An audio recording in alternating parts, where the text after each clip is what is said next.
Hello and greetings to the viewers of this video. We are the students of 3rd year Electronics Engineering, DJ Sanghvi College of Engineering, Mumbai, and are here to demonstrate a project to you for TIIC India Analog Design Contest 2014.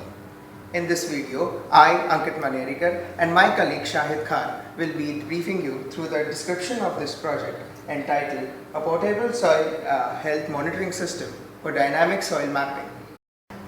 In this project, we have implemented a conventional and portable soil spectrophotometer operating in the visible range for convenient soil spectral analysis. A detailed explanation for its different components and circuits will be given next. We now proceed to the circuit description of the project. We have here an arrangement of the circuit that have been designed and used in this project. We start with the power supply. This power supply generates the TTL supplies as well as the dual power supplies required for the analog circuitry used in the project. This power supply allows us to generate these voltages using two sources.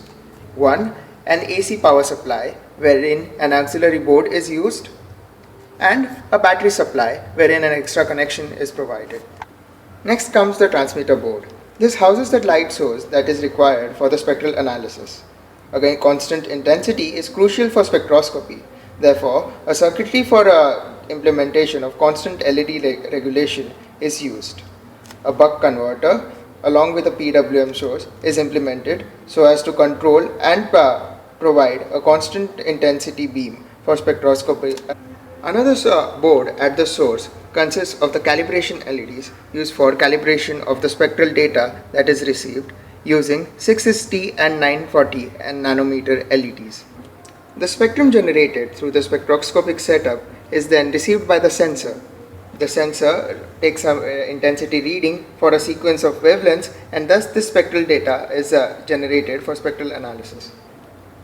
This data in the form of a voltage signal is then conditioned and processed to be given to the controller for further processing and spectral analysis.